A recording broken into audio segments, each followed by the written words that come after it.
Welcome to The Swing of Things with Amanda Kraus. Our podcast covers all things rowing within the United States and is produced by Row 360. I'm your host, Amanda Kraus. In this episode, we are focusing on the pipeline into U.S. Rowing's junior national team and the path to Olympic success.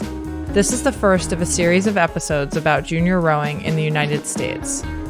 Today, I'm joined by a panel of three wonderful guests: two-time world champion in the U.S. Women's 8, Felice Mueller, two-time junior world champion in the single and Tokyo Olympian in the men's 4, Clark Dean, and U.S. Rowing's head coach of the junior national team system, Casey Galvenek. Thrilled to have all three of you here. Clark just ran here from the boathouse. Good job, Clark. Felice, did you work out today? Unfortunately, no. This is retirement. That's right. Okay, that's okay. Clark did some extra work for you. And Casey's in the middle of trailer loading in Florida. So I guess, do you do any of the loading there, Casey, or do the kids do it all? No, the kids do it As all. it should be. As it should be. Good. Yeah. So, I think we're going to have a lot of junior parents listening to this. I think we're going to have a lot of junior rowers listening to this, really wondering, what is this world of the pipeline? Casey, as our listeners know, you are the head of the U19 system for U.S. Rowing, the junior national team. So you have a lot of answers and information. But I'd love to start with Felice and with Clark to really understand a little bit about their journey, having been not only members of the senior national team and very successful there, but also members of our junior national team. So Felice, let's start with you. If you can tell us a little bit about, I know you're from Ohio, you rowed at Michigan. Tell us about, your experience as a junior rower. First, when did you even start rowing? Tell us that story. Yeah, I started rowing at Pomfret when I was a freshman in high school.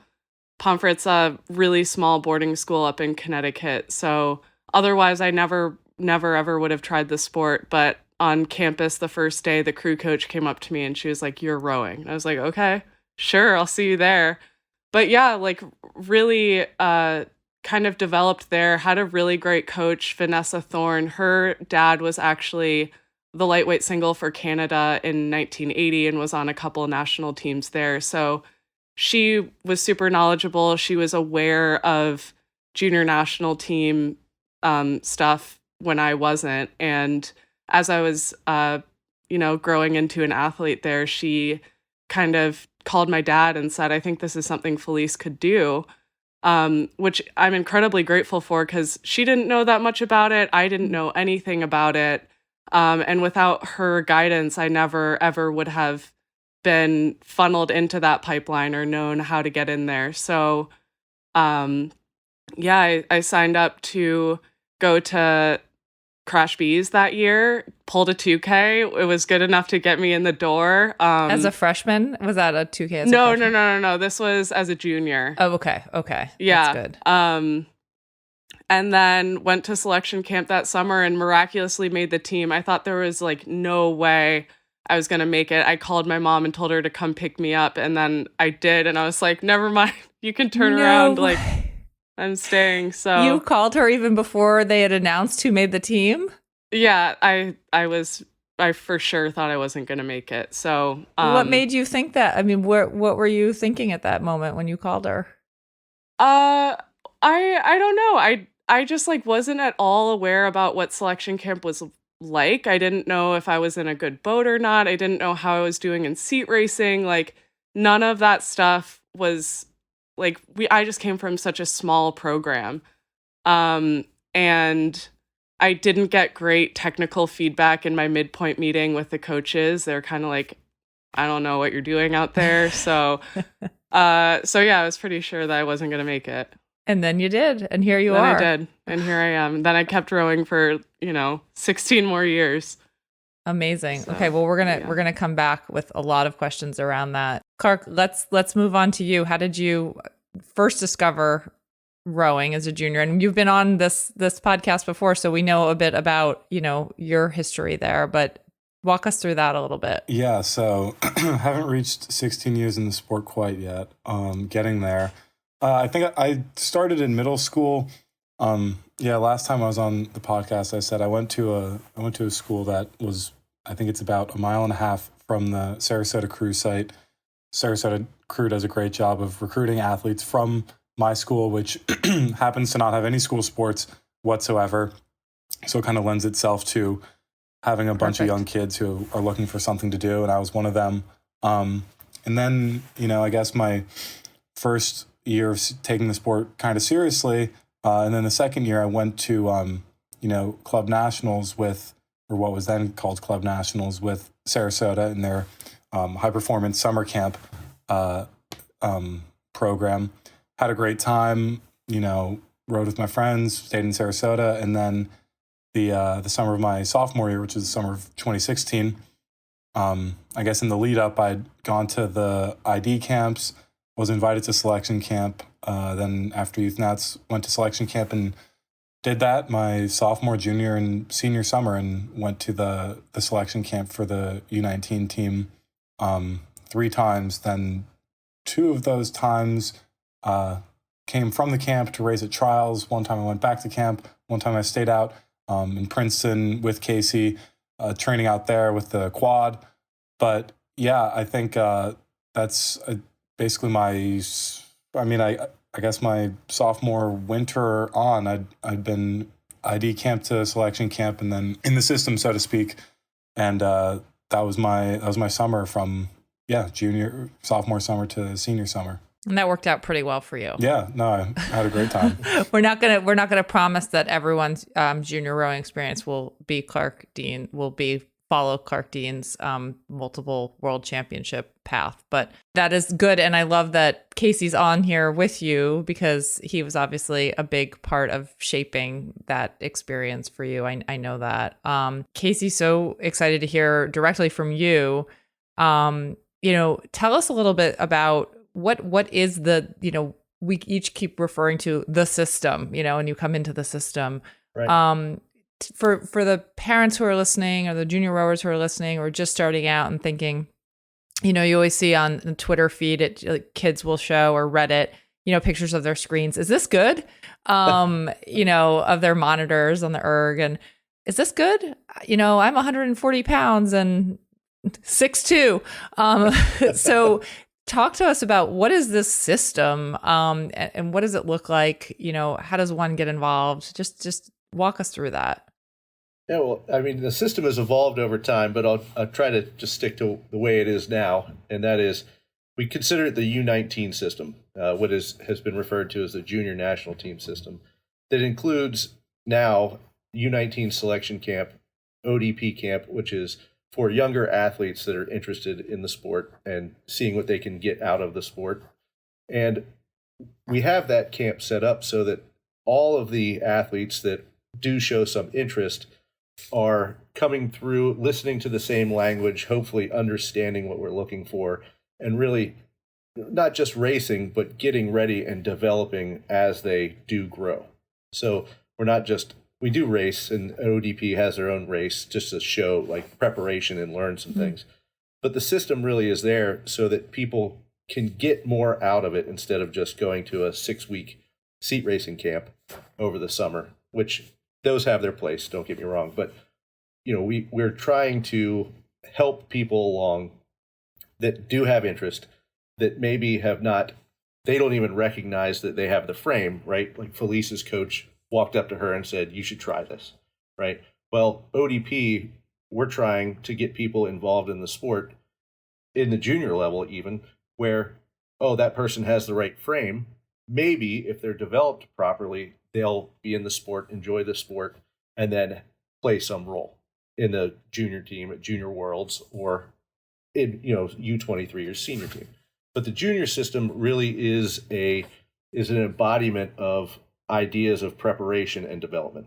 And with ODP now, you go to an ID camp, which is really the easiest way to get involved. It's hands-on instead of just a coach's recommendation. But we get to see the athletes. We get to tell them, hey, you could improve these things. And then they can be invited to an ODP camp or selection camp, and then they get really good coaching. And, the funny thing is the ODP system is really an coach's education system as well, right? So we're trying to bring coaches along and develop the coaches so that when these athletes do become prepared enough to work with us at selection camp, they have learned the things that we're looking for. We're not trying to rush them through the system, and they have a much higher rowing IQ than just showing up and being a genetic phenom. Right. That's a very good description. Thank you.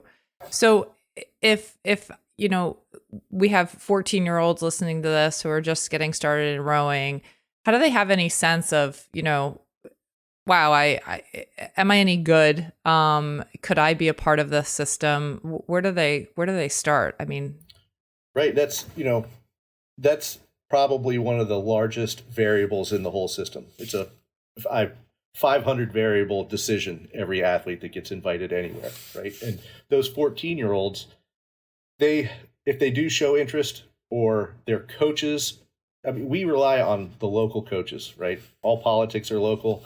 Rowing is really a local thing, right? We're counting on those well-educated coaches to help their athletes. We provide them with some information, but those 14-year-olds can then say, what do I do? And hopefully the coach says, well, you aren't a genetic phenom right now, so you don't have the scores to go to summer competitive camp. ODP will give you the skills necessary to take the next step, and is not going to rush you through the process.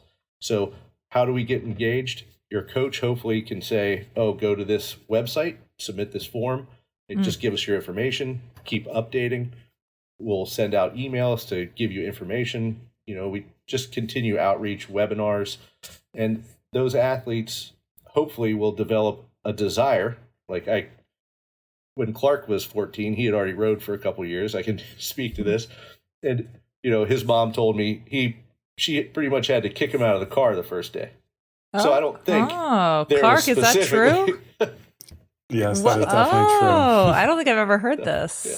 So not all the athletes come in and they know. So, not all athletes have the same path.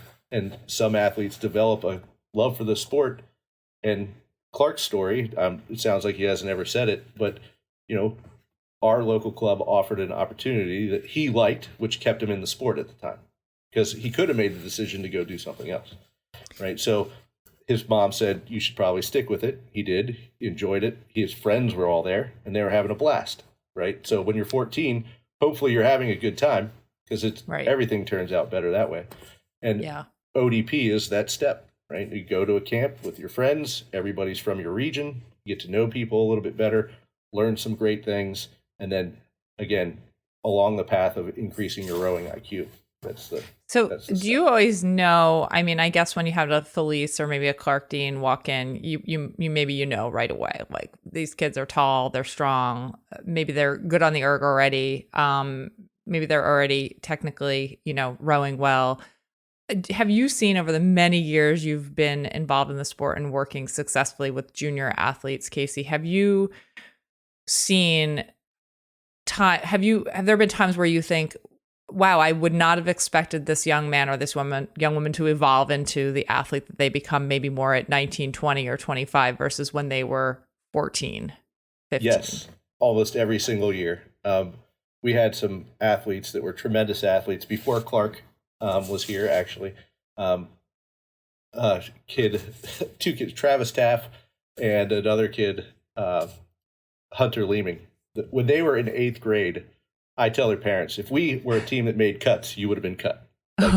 That's it. And we joke about it now, but they evolved into Hunter was one of those athletes that I said, when he went from high school to college, I couldn't believe he grew 4 inches. He filled out like a man, right? He was a kid when he was with us. And then Travis, same thing. Travis is out here rowing now, and he has filled out like a man, broad shoulders. Like, all the boys, I would say all the boys, most of the boys develop later. So when they're young, our goal, and this is what I hope everyone does, our goal is to, help them enjoy the sport. And they'll develop along the way, and they'll say, I really love it, or they'll choose another sport. I hope they stay with it, but staying in sports is important, right? That's development. Yeah. But a 14-year-old boy, it's a rare case that they're already established as an all-star.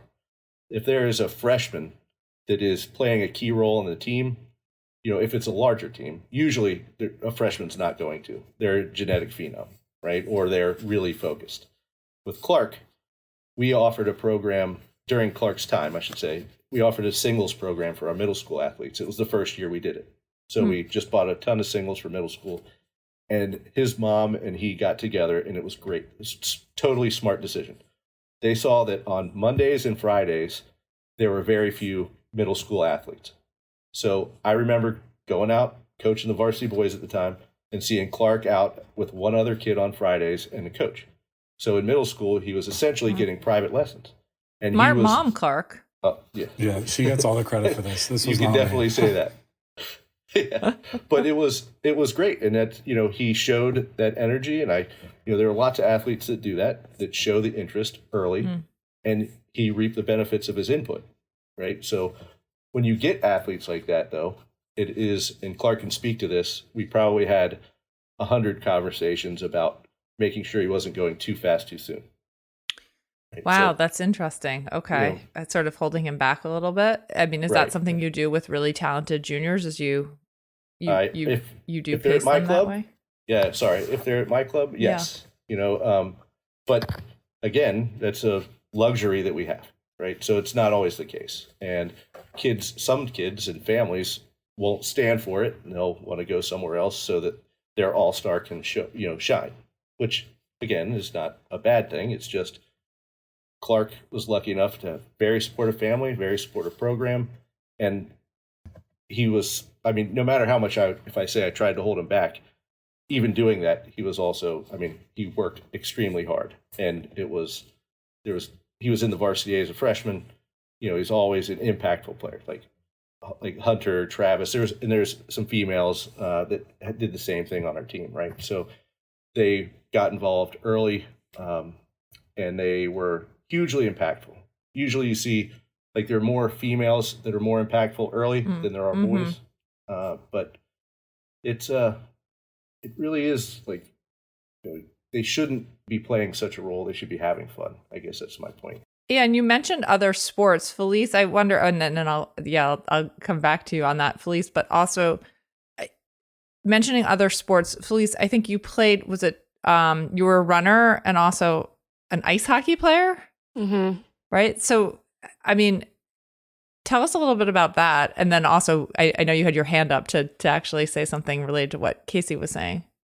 Yeah, I have kind of a follow-up question for ODP, but yeah, I was definitely a multi-sport athlete. I was pretty athletic in middle school, ran track and cross country back then. So I do attribute a lot of my later rowing success to being able to, I had that athletic base that you needed to kind of early succeed on the rowing machine, and the erg just always helps. It always helps put you in a position to get opportunities. But I think that, I've been thinking a lot about this, trying to expand the junior pipeline, and how in a lot of ways being able to be successful in the erg early and have a good 2K does directly correlate to, of course, your physiology, but also the opportunities you had to do sports when you were younger and build that base. So, and this kind of ties into my question I wanted to ask you, Casey, what are the metrics you guys are looking at in selection to identify these athletes? And then with ODP, is that, because I'm unclear about it, ODP didn't exist when I was in the national team pipeline. Is that an application process? So do people apply and then they get let in? Or is that just, I want to come to ODP and I want to learn more about this sport? And for our listeners, ODP, can you tell us what that is? It's the Olympic Development Program is what ODP stands for. We originally started the program as U17 camps. And then we worked, Steve Hargis and Chris Chase worked very hard to get and Patrick at the time to get the USOPC to allow us to utilize the ODP name, right? To give it some credibility. So that helped a lot. And so it's a supported program for our national governing body and also the USOPC. So, but ODP, I'll answer that and then I'll go back to selection so I can keep it in order. Development order anyway. So ODP, honestly, it is, if you are interested, right, that's, you fill out a form, there is, of course, we're inviting people a lot sight unseen, right? You fill out a form, you put some specs down, right? You check all the check boxes. We're not really going to deny you access to an ODP camp if you make up some numbers, right? If you go extremely fast on the erg, great. Then you're going to come here. Well, then you're going to hopefully develop some skills that we would like to see. But ODP is really reaching out to people that they're not seeing fast scores. And that's one of the biggest complaints a lot of people have that you'll see on the internet. Oh, they invited this kid, he's going 720. ODP is a joke, right? It's about development. So that 720 as a freshman may end up being a gold medalist when they're a senior. We want to give a pipeline and learn proper skills. So the metrics are different at ODP. Like we used to do a youth regional challenge before COVID that directly correlated to ODP invites. But the youth regional challenge, we invited people that I would say I'd be at a regatta, or any of the coaches would be at a regatta and say, that athlete has the frame. They might not have the mindset yet, know they're interested in doing anything further than what they were asked to do by a coach or a friend. But we try to offer them and say, here's a pipeline. You can participate in the system. You don't have to stick through it, but you will learn the things that we're looking for. We'll teach you how to nutrition, anything to do with lifting weights, staying healthy, working out, training better. Those are the keys to ODP. So it's a huge, broad base, and there really isn't you have to be going, as a female, have to be going sub-8.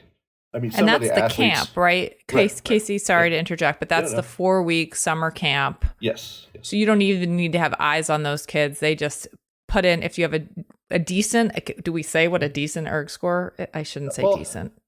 What does that mean? We have tried so hard, because the junior national team, the youth 19 system for so long was like marred by you only take erg scores, big ergs. And there are so many athletes out there that move a boat that don't have big ergs because their team doesn't test all the time, right? Like for our team, we test every month so that they can get recruited if that's their path, right? I just wouldn't 2K. There's no need to do it. We go out and row, do some other workouts, have other information. But it's this international standard. It's very easy to rely on it. So if somebody goes to an ID camp, that's the best introduction to any camp, because a coach will see you. They'll be able to take notes on you. They'll submit it to the group, and we'll read all those notes, and we'll say, okay, well, tell us about this person. Is this somebody we want to invite? So that makes it easier. If you can't access an ID camp, well, we're not going to create a false glass ceiling for you. So you call, email, have your coach email, parents, whoever it is. I don't care who it is. Nobody does. If there's interest, we want to make sure that we are energizing that interest. We try not to hold back. So, we don't know what the athlete is going to develop into. It might be, in your mind, the worst case scenario of your picture, mental picture of an athlete, and go 180 degrees from that. You never know if they're going to take this invite to ODP is going to be this switch in their life that makes them do, whether it's rowing or successful in life, whether that is it. So I don't want to limit anybody from participating at ODP. So, if you're 6'3" as a freshman girl, yay, awesome. You're probably going to get an invite because you have the frame. If you're going 720 and you're 5'4", you're probably going to get an invite. So it's not at ODP, it's not a whole package kind of environment, right? Okay. As you as you get to what you're saying, Felice, or asking about the selection metrics for the selection camp, what we're looking for, that's where it starts to become, you have to have the whole package to be competitive, right?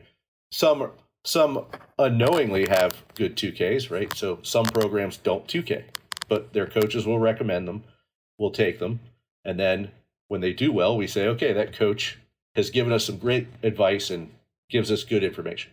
If somebody says, this is the best athlete, you have to take them, and then it turns out they're not, then we, take that bit of information and move forward. But so when we're doing selection, moving on, if you go through the selection process. And then wait, Casey, just for our listeners, we're also versed in this language. Selection is... So tell us what that camp, is. Selection camp is the camp that we run currently in Chula Vista, California, at the Elite Athlete Training Center, that we bring in 72 boys, 72 girls that will make the Junior Worlds team, will make our Canamex team, and selection development, which is younger age eligible athletes that we believe will have impact on the Worlds group. So that maybe not there yet, but okay. Again, we're inviting a lot of people we've never seen before. So there's always somebody that we invite and we're thinking, they might not do it, but they turn on the jets during the spring and they come to camp and they're huge boat mover. They make, big moves, big gains. But so to get back, so in this camp where we're identifying these 3 tiers of participants, we changed this year. We're no longer doing a 2K at our ID camps because you're probably going to do enough of them at your home club. Mm-hmm. You don't need to throw another one in. Mm-hmm. So we're doing 1 minute max watts or 1 minute watts and 3x10 max watts to give us more metrics. We'll get your 2K from your club. We have now more metrics about you on these other tests. So they're standardized. And then we have now started collecting measurements as part of ID camp, wingspan, height, hip to floor, just so, actually, since I'm a data nerd, it's so I can start capturing that to see, we should be looking at this. Or at the junior level, we've been the most successful doing this when we do our data mining. So it just helps. It's never like, I'm not going to select somebody because their hip to floor is whatever number, or they're not going to Worlds because of it, right? So, but it just helps us educate our coaches. Hey, this is what we're looking for. Take that back to ODP, right? Hey, if you see an athlete like this, maybe this is somebody we should get in the system and they could have impact. And they not always works out. But at selection, we do that. And then we do this thing that we came up with a silly name, Clark will laugh, the Dinger Derby. It's some stupid video that we saw and we thought it has no relevance to rowing. We'll just do this. The name anyway, but it's 1,500 meter pieces done in pairs, straight fours, cox fours, and eights. So we evaluate every athlete in all the boat classes and see where their skills really evolve or are useful. So when we do selection for the boats, we're saying, okay, well, you were really good in the straight four, but once you got in the speed of the 8, you really weren't effective. So we'll put you in the straight 4 pool and we'll figure it out. That's where you'll start anyway. You were really great in the cox 4, but the straight 4 and the 8 really weren't your place. You'll start in the pool of the cox 4s, and we'll start trying to pool the athletes in the skill sets where they show. And then from there, we start working on, okay, how do the lineups work? How do the athletes gel? We get very, very little time. Like this summer, we're going to have 5 weeks from start to end. So that's what I was going to ask. So you bring everyone together and it's across 5 weeks? This year, they move Junior Worlds. It's usually 2 or 3 weeks later. So we usually have 7 or 8 weeks. Some years like Clark's first year, I think we had 11 weeks in 2016. So we had a long time to prepare.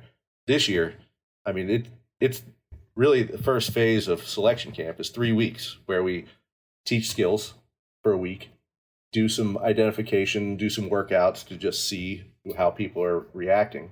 And then we start to do a real evaluation.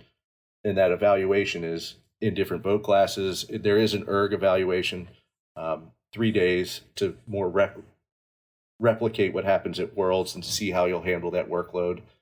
And we try to keep anxiety low, but it's a selection process. So there's a lot of, if you come from a club that allows you to try the pair, the 4, the 8, then you'll be more prepared. You'll have more opportunities. If you come from a club that only does 8s and never rows anything else, you might not have the skill for the 4. Not saying you can't make the 4, but you may not. That might not be your primary boat while you go to camp because you don't have the skill set necessary. So it does help to train in different boat classes, but we're not picking. Like the biggest thing that we've changed is there's no priority boat. So there's no boat class that we're trying to shove all the best athletes, I air quote best athletes, into.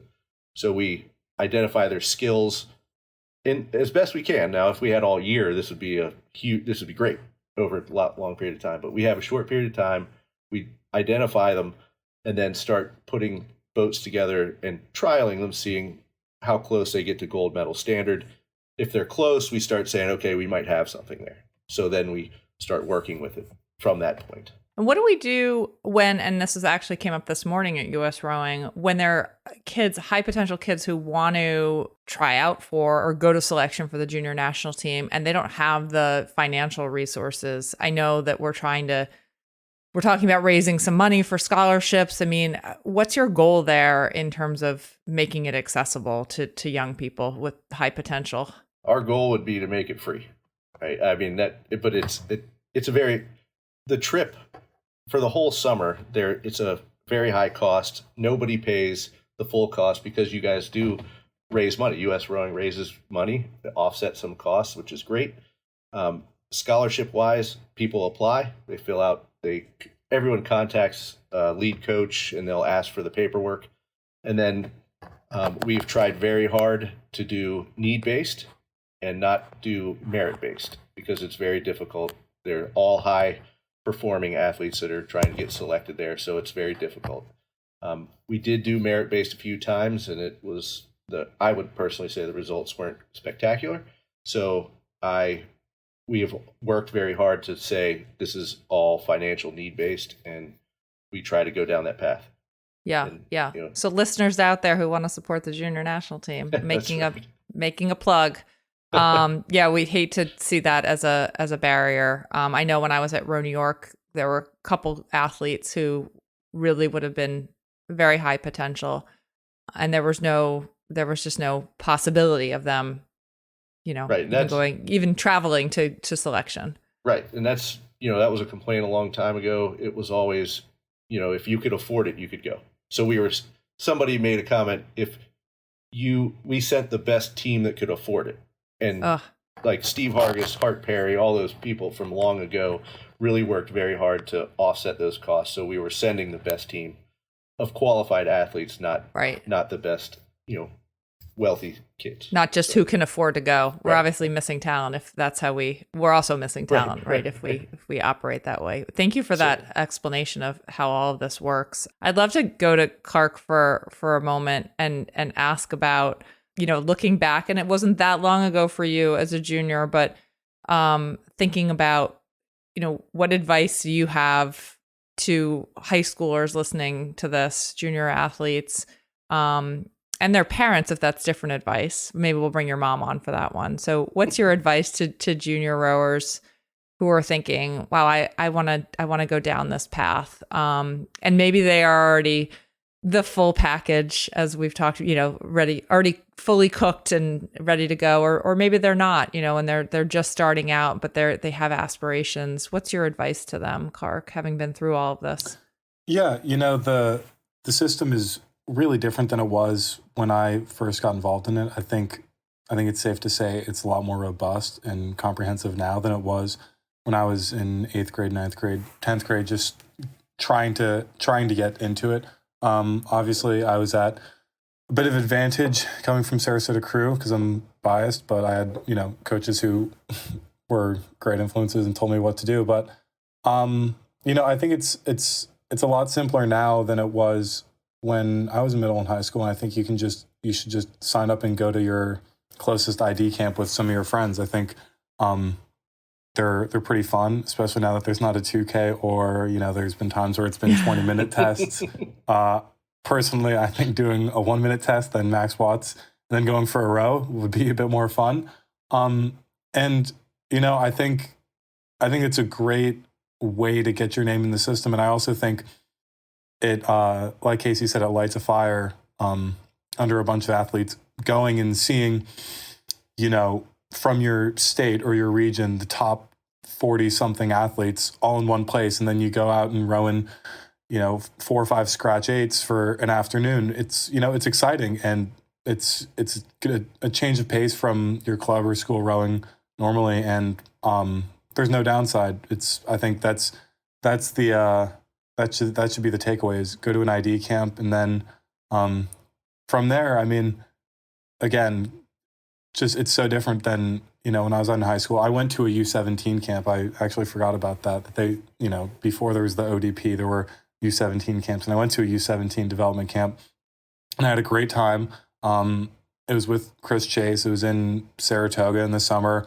Had a ton of fun, raced in some singles, doubles. It was, it was a great experience. And like I said, that's all of these kind of contact points with the U19 system, the junior national team system, even before I had got invited to selection camp, went to selection camp, made a team, they all were huge motivation factors to me to go and see all of these really great athletes who were all super dedicated, all super focused, took the sport really seriously, and we're all great guys. And still, so many of my friends are guys who I went to selection camp with, ID camp with, U17 junior dev camp with. I'm still friends with some of those guys. It's a bunch of people who are all in love with the sport, and it's a great time. And I think now, everyone who's coming up through the system now, and in middle and high school now, they should be lucky, and they are lucky, and they should take advantage of the, like I said, the robust system where you don't have to be going sub 620 or sub 630 as a guy to get invited to selection camp. And then if you're not invited to selection camp, you have to find a non-US rowing affiliated summer camp, because that's what it used to be like. And now, there are these ODPs all over the country, and you can still have, a consistent coach, a consistent training program, learn a lot about the sport, and see top athletes from all over the country. And the barrier to entry is just so much lower than it was 5-6 years ago, at least from my perspective. That's so good to hear how much it's actually changed in a short period of time. And Casey, I'm sure we can give you credit for that. And I wonder though, for the athletes who don't have a Casey in their life, so to speak, who are listening to this, and you mentioned the ID camps, where do they look to find that information, Casey? It's all on usrowing.org. We do a very good job of updating information. They're working diligently on an ODP extension of the US Rowing website to offer specific information about those camps so that people can have those answered. If they don't find something on the website, all of our contact information is on there. Just to send an email, and it's very easy. We'll respond and give some direction. Okay, thank you. And Felice, what's your advice to the young women specifically, but also the young men who are listening to this and thinking, oh, what does she think? What would you say to all of them? Great question. I've been thinking a lot about the junior pipeline, because I do think it's so important that we work to bring as many people in as we can and develop as many different athletes as we can. So definitely would resonate what Clark said, like just put yourself out there, post your scores on Concept 2, like something as simple as that. I know that at least at the collegiate level, as a former graduate assistant coach, we would definitely look at those free boards to kind of check athletes out. I do think that exposing yourself to those really high level athletes that Clark was talking about. I couldn't believe when I was in high school and made the junior team, the different level of competitiveness and training. And I thought I knew what fast was, and I had no idea. And I think about all the athletes who don't have that or won't have that, and maybe could be really incredible, dedicated athletes. They just don't know how. So yeah, just being willing to put yourself out there, ask for help, ask for assistance, anything you can. If people want to reach out to me, I'd be happy to talk. Oh, that's so nice. Okay. Yeah. That's really good to hear. Thank you. Yeah, I always think about the people who don't have the path laid out for them, right? Who might have a ton of talent and a ton of interest. And I know Casey would so welcome them, but it's sort of, how do we connect them to one another, right? How do we let kids know that there is a path, even if you don't have that person, that adult making that connection for you? Mm-hmm. Casey, what's your advice to parents listening? If you could share just one, the most important thing that you would love to get across to the parents of these young athletes. I'm sure you have a lot of things you'd love to get across. For this process, for parents, they should communicate with the coaches too, for sure.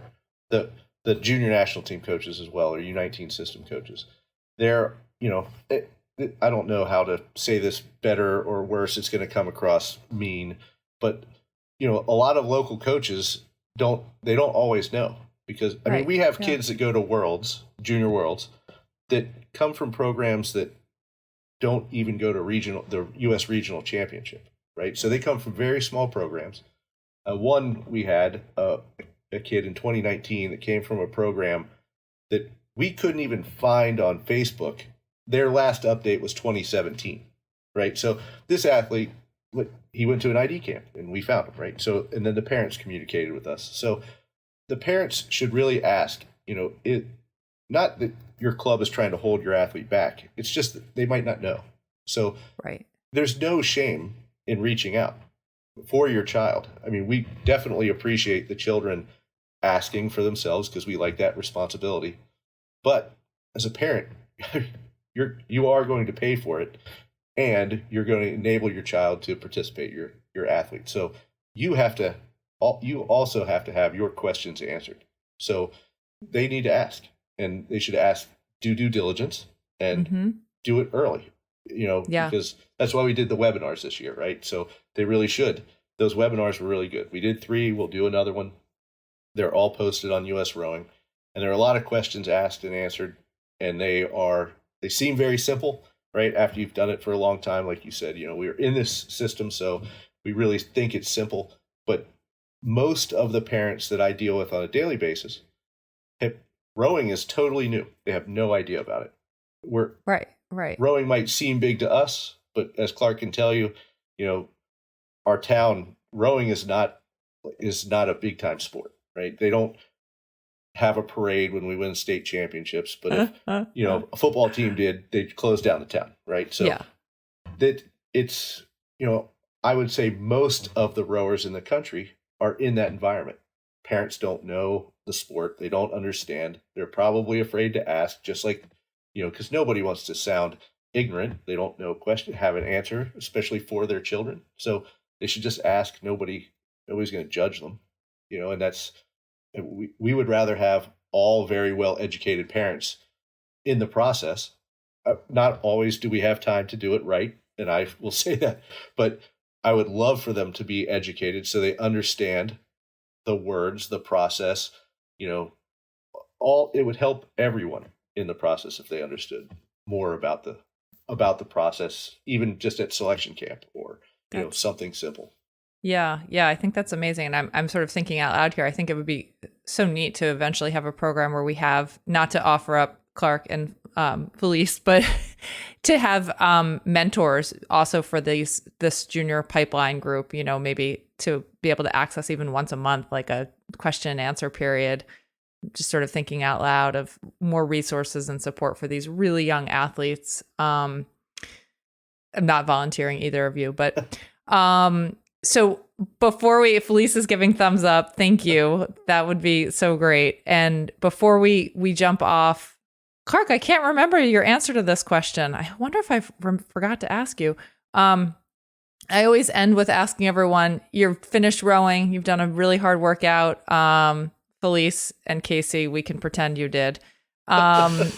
What's your go-to? What's your meal? What are you going to eat? So Clark, we'll start with you because you're still, this is probably fresh in your mind. Did you already answer this question? I don't know if I have. That's a great question. I don't remember you answering this. I feel like I remember people's foods. I've been thinking about it for the past 45 minutes, actually. So, but first I want to say I'm also happy to chat with anyone who's, wondering what to do over the summer or just rowing in general. I was talking to someone yesterday who just got involved in the sport, just went 619 on the erg and had no idea what they were going to do this summer and was planning on erging in their basement. Like, I'm totally happy to field any questions. So yeah, definitely volunteering myself for that. Okay. Casey, we should take them up on this because we have it recorded now. Yeah. This is, Yeah, in terms of food, I think for lunch, the dining hall had buffalo chicken pizza, and I'm pretty excited for that. I don't even know if it's going to be in the dining hall anymore. I might have to go get a buffalo chicken pizza from nearby, but I've been thinking about that for a while now. That's your go-to. That's what you'd want. Okay, good. That's a solid answer, Clark. All right, Felice, because we got to give Casey the most time to think about this. Post hard workouts in Chula, when I was out there training with the national team, we would usually go to what's that place called?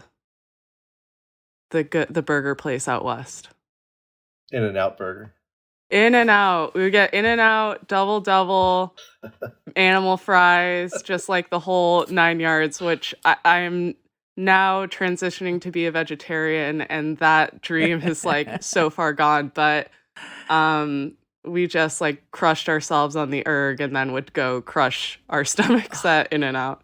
With a shake too? Burger, fries, and yes. shake? Yeah. Of course. That's amazing. Okay. Mm-hmm. That was also a solid answer. Okay. Mm-hmm. You can tell I do judge the answers a little bit. I might have to rein this in. Okay, Casey. Oh, it's so easy. Mexican food is my favorite, but I will Jones over some Taco Bell. And then the Taco Bell just south of us, there's Bob's shake. What is it? Twist and shake. Oh, soft serve. It's delicious. So you hit both of them. And then you go home and you cry.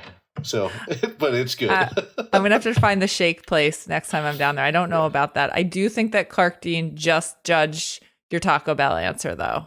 Did I misread your facial expression, No, I'm Clark? actually a big fan of Taco Bell. If you're talking calories per dollar, you can't beat Taco Bell anywhere. I'm also like a big fast food sympathizer in general. So, I think we might find our new sponsor, you guys. The U.S. national team sponsored by Taco Bell. Okay. Fueled by fast food. Bean burritos. Oh, God. Yeah. Okay, we're going to pass that on to the marketing team. I try to stay in my lane on that one, but this is, super interesting, you guys. Thank you all for talking about your junior national team experience, how you've come all the way up, to become senior national team members. And Casey, thanks for answering all these questions and shedding so much light on the junior pipeline and really opening up the communication channel there for parents and young rowers. And I think we have an exciting future ahead for future junior national team rowers too. So thank you. Yeah, thanks for having me. Thank you, Amanda. Thanks for having me. Clark, you gotta go get some recovery food. You gotta eat. And that's all for this episode of The Swing of Things. I hope you enjoyed hearing from Felice, Clark, and Casey as much as I did. Remember to like, share, and follow from wherever you get your podcasts. It helps others to find us. Please subscribe to make sure you don't miss further episodes. And thanks for listening.